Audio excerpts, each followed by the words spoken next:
Greetings and salutations, friends. Jenny Lee here, and thank you for joining me today.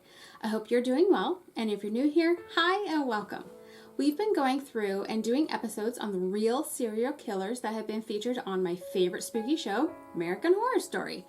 Today is a special one because it's still undetermined if she was a serial killer. So I'll let you decide. I'm leaning towards yes, but let's go. This is Delphine LaLaurie. Disclaimer and trigger warning. The following podcast describes graphic violence, adult situations, and sexual assault and racism for mature audiences only. Discretion is advised. So far in the series, she has only been in season 3, Coven, and is played by the impeccable and iconic Kathy Bates. I love her. She can do no wrong.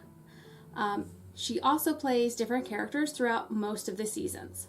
When I first started this project, I was extremely surprised to find out that Delphine LaLaurie was really a real person, and not just a villain from Ryan Murphy's and Brad Falchuk's mind.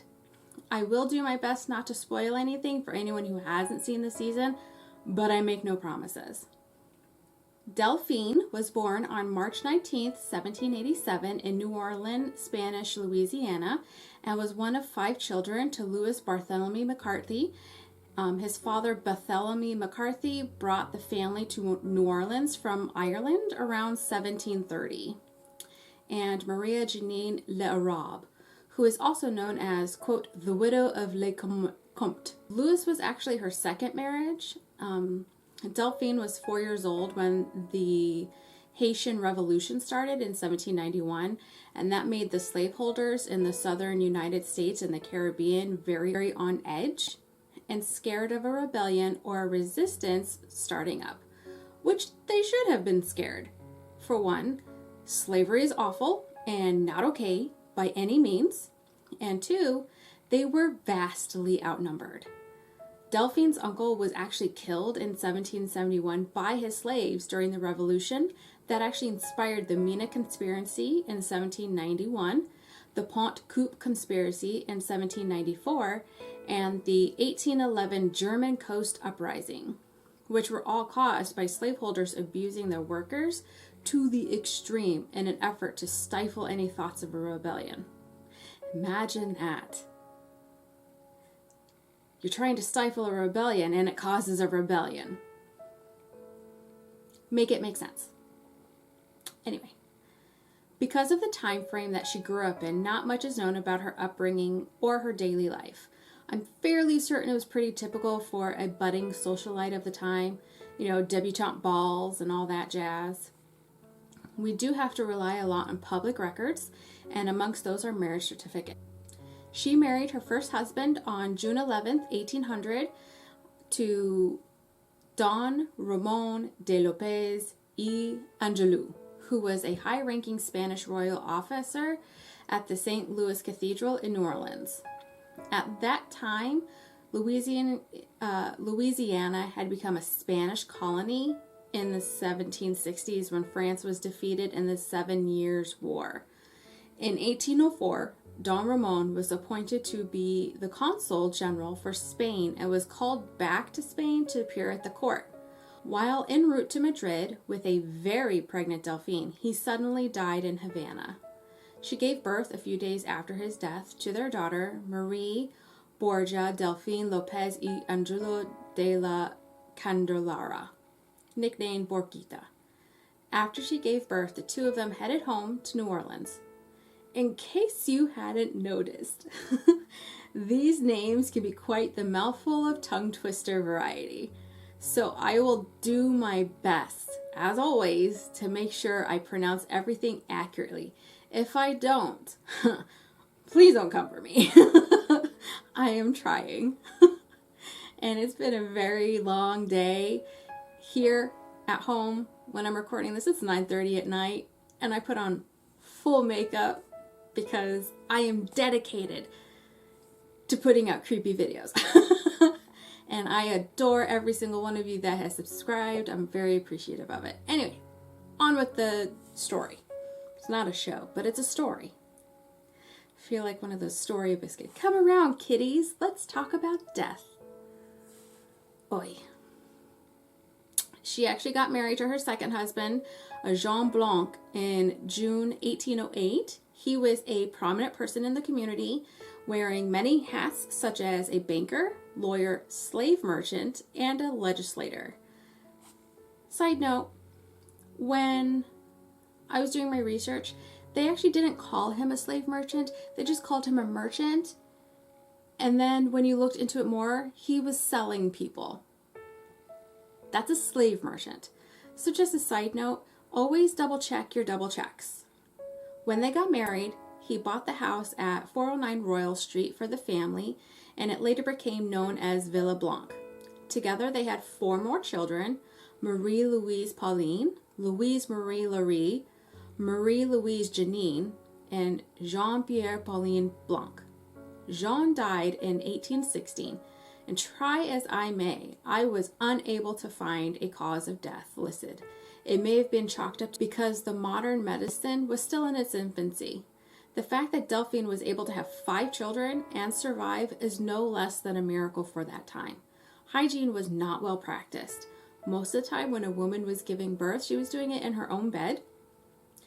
And they didn't really use protective gear like the doctors or the midwives or whoever was assisting. But they didn't wash their hands.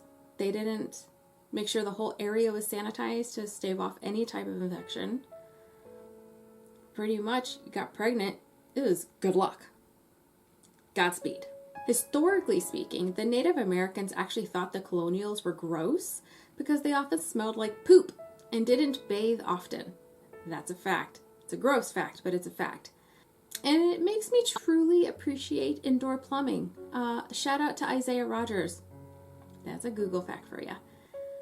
Delphine either has a thing for the month of June, or it's just the best time to be outside in New Orleans, because on June 25th, 1825, 11 years after Jean died, she married her third husband, Dr. Leonard Louis Nicholas LaLaurie, who was quite a bit younger than her.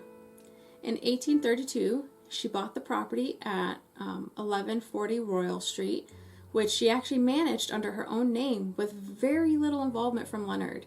For that time, it was a pretty ballsy thing to do. It was a big deal.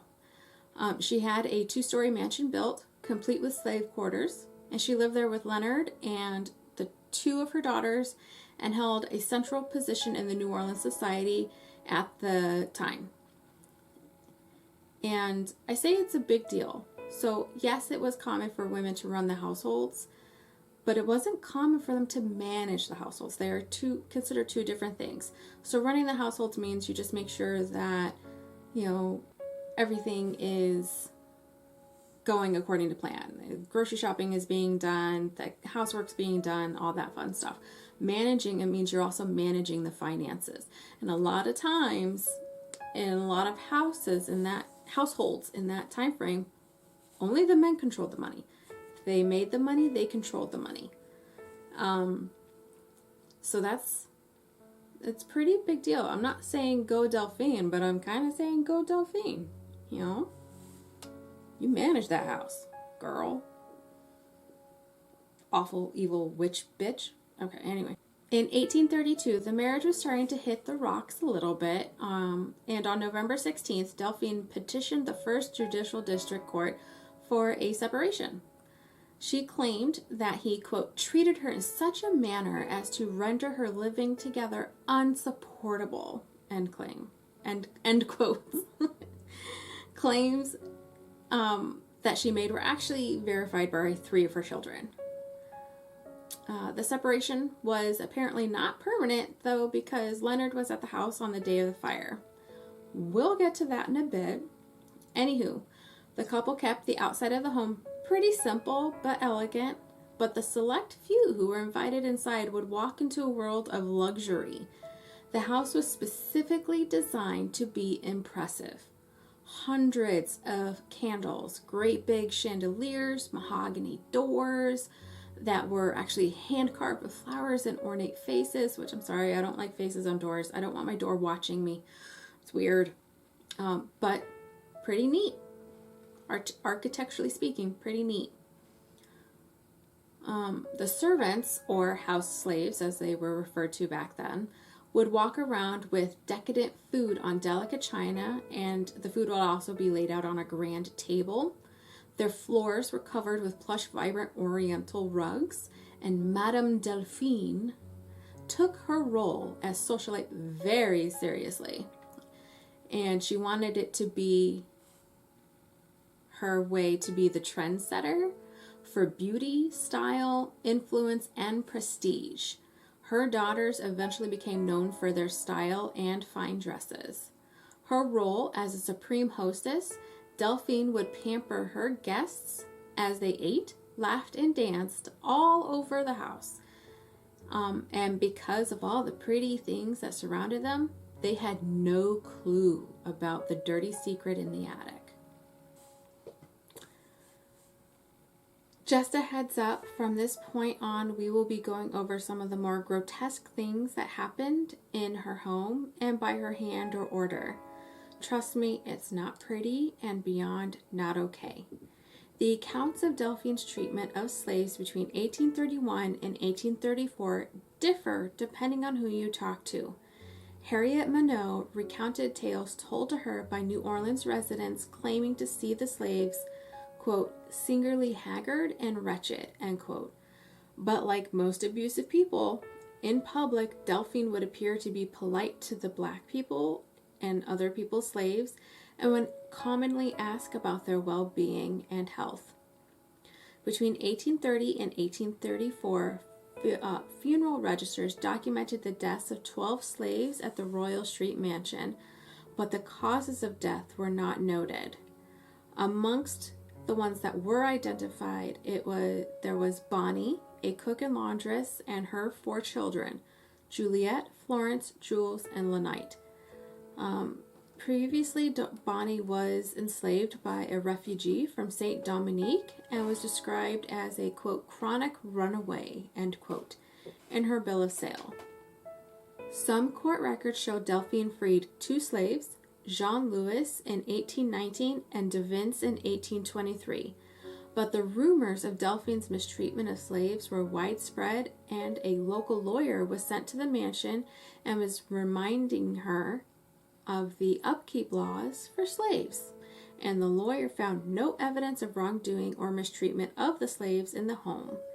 Harriet also tells of cruelty that were known in 1836 after the lawyer's visit, that neighbors saw an 8-year-old slave girl, Leah, fall to her death from the roof of the mansion while running away from Delphine, who was wielding a whip to punish the girl for hitting a snag in her hair while it was being brushed out by the girl. So you have a little girl brushing your hair that you got tangled, and you're mad at her because your hair's tangled? It's not her fault. Dumbass. Because of this incident, the LaLauries were actually found guilty of illegal cruelty, and they were forced to forfeit 9 of their household slaves. However, because criminals do crime, a family member bought the slaves and brought them back to the LaLauries. Harriet also reported that Delphine had her cook chained to the stove so she could be found. So that way they would always know where she was. Delphine would also beat her daughters if they tried to feed the slaves or show them any measure of kindness. I'm sorry, but kindness shouldn't ever be punished, especially when it's being shown in a dark place that desperately needs it. On April 10th, 1834, a fire started in the kitchen, and when the fire marshals and the police got there, they found the cook chained to the stove by the ankle. She claimed that she was the one who started the fire as a form of suicide because she feared being taken to the top floor. She said the slaves that were taken to that room never came back. And according to the New Orleans Bee, on April 11th, 1834, bystanders responded to the fire and attempted to enter the slave quarters to make sure that everyone had been evacuated. You know, like nice people. The LaLauries refused giving the keys to the bystanders, so they had to break down the doors and found, quote, 7 slaves, more or less horribly mutilated, suspended by the neck with their limbs apparently stretched and torn from one extremity to the other, and end quote, and had been there like that for months. What that means is she had them suspended so their limbs would dislocate, which is extremely painful. So if you've ever sprained a joint, sprained like your ankle, or dislocated your shoulder, so it's like that, but times 1,000 for the pain, because your own body weight is working against you because of gravity. Yay, science. One of the bystanders was Judge Jean-Francois Canarge. Jean-Francois Canarge. Oh, okay. I'm just calling Jean-Francois because that's fun to say.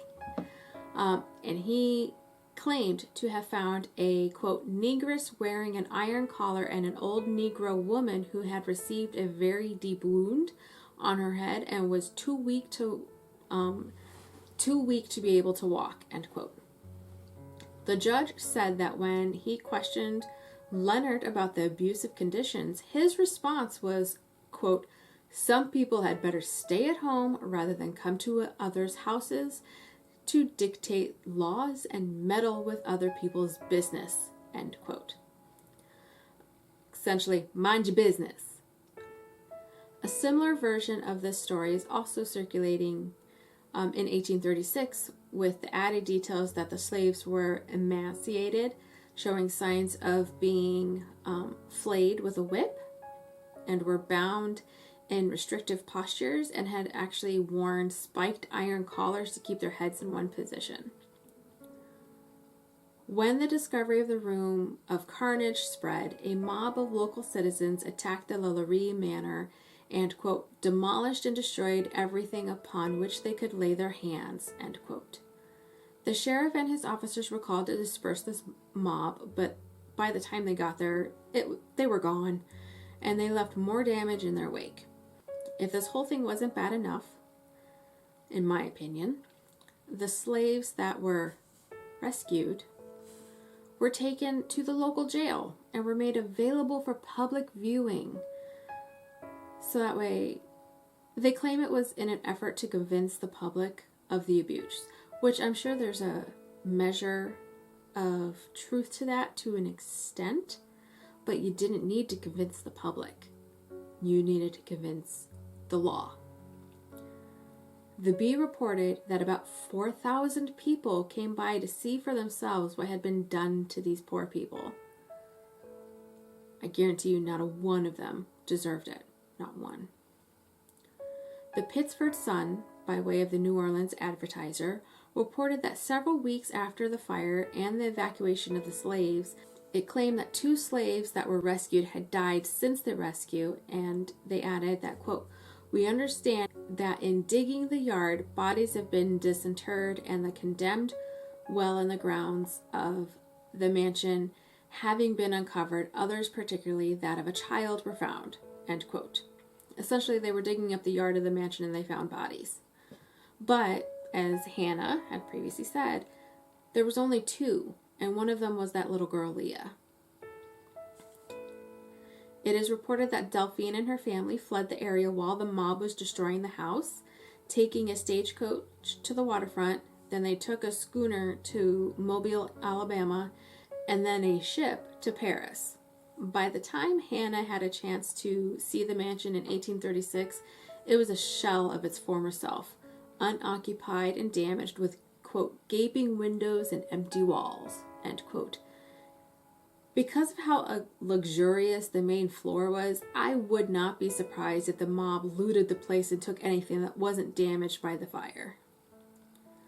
On August 15th, 1842, Paulin Lang wrote to his brother-in-law, Augustin de Lesseus, telling him that Delphine was wanting to move back to New Orleans and had been talking about it for a long time. Paulin was living with Delphine and 2 of his sisters, Pauline and Laurie, in exile in Paris. He also wrote that he thought his mother, Delphine, had no clue about the reason as to why they had to leave New Orleans. Eventually, with much persuasion from her children and other relatives, she stopped trying to get back to New Orleans. It is said that Delphine was in a permanent bad mood. You deserve it. You deserve it, you deserve it, you deserve it. The records of Delphine's death are a bit of a mystery in themselves. One rumor is that she died in a boar hunting accident in 1888. In the 1930s, Eugene Backus, a caretaker at St. Louis Cemetery, found an old cracked copper plate in Alley 4 of their cemetery. Inscribed on it was, quote, Madame LaLaurie, born Marie Delphine McCarthy, died in Paris, December 7th, 1842, at the age of 6 dash. It was like worn off. The last number was cut off or worn off. It just wasn't there. However, according to French archives, she died December 7th, 1849, at the age of 62. Tales of the abuse and murder of the enslaved people on the property circulated in Louisiana through the 19th century and were printed as stories by Henry Castellanos and George Washington Cable. Cable's account, which should not be confused with the novel Madame Delphine, was based on the reports done in the newspapers and Hannah's accounting. In 1945, the story started to get more graphic. Janine Delavigne wrote in her book Ghost Stories of Old New Orleans that Delphine had a, quote, sadistic appetite that seemed never appeasing until she had inflicted on one or more of her black servitors some hideous form of torture, and claimed that the people who responded to the fire found, quote, male slaves, stark naked, chained to the wall, their eyes gouged out, the fingernails pulled off by the roots. And others had their joints skinned and festering, great holes in their buttocks where their flesh had been sliced away, their ears hanging by shreds, their lips sewn together. Intestines were pulled out and knotted around naked waists. There were holes in skulls where a rough stick had been inserted to stir the brains, end quote. However, Janine Delavigne did not cite any of her sources for these claims, grotesque as they are, and could not be supported by any primary sources. So they could potentially be completely made up. Complete bullshit. But, flip side to that is, whomever the source was, maybe they wanted to remain anonymous. People who know things sometimes have targets on their back, and that's not okay. I know this, our country motto, snitches get stitches, but that shouldn't be the case anymore. If you see something, say something. Know what I mean? The book Journey into Darkness, Ghosts and Vampires of New Orleans by Kalila Katharina Smith added some even more explicit detail, alleging the fire rescuers found a, quote, victim who obviously had her arms amputated and her skin peeled off in a circular pattern, making her look like a human caterpillar, end quote. And that another had her limbs broken and reset at odd angles to resemble a human crab. I really hope that these recounts are completely fabricated. This is so beyond inhumane. Okay, so if you're like me, and you probably are a little bit if you've made it this far into the video, you might be wondering what happened to the house. I mean, a lot of places that have awful things happen to them either get destroyed or made into historical monuments or something along those lines. So, the original building did not survive the fire and the vandalism. The building was rebuilt by Pierre Trenstor in 1838, and that building is still standing to this day. Over the years, it has been a public high school, an apartment building, a music conservatory, a bar, a furniture store, a youth refuge for delinquents, and a luxury apartment building. Not in that order, of course. A third floor and rear building were added later in the 19th century, and in 1928 it was described as the highest building for squares around. I've never been to Louisiana, but I'm imagining they mean blocks. It is now known as the Haunted LaLaurie Mansion, and you can go on a ghost tour of it. It has actually been featured on Ghost Adventures. I love that show. Zach is adorbs. Totally gonna marry that man. He doesn't know it. He doesn't know me. It's gonna happen. It's okay. Not really, but it's, oh God. A girl can dream. Ghost Adventures, season 7. Overall, it's still a beautiful building, and I would actually love to go there sometime. So thanks for hanging out with me today and hanging in there through some of those gruesome deets. I hope you're doing well and staying safe. If you like today's story, hit that like button and subscribe so you don't miss any future topics. If you have a case you would like me to cover, list it in the comments. And remember, in a world where you can choose to do anything, choose kindness. Bye, guys.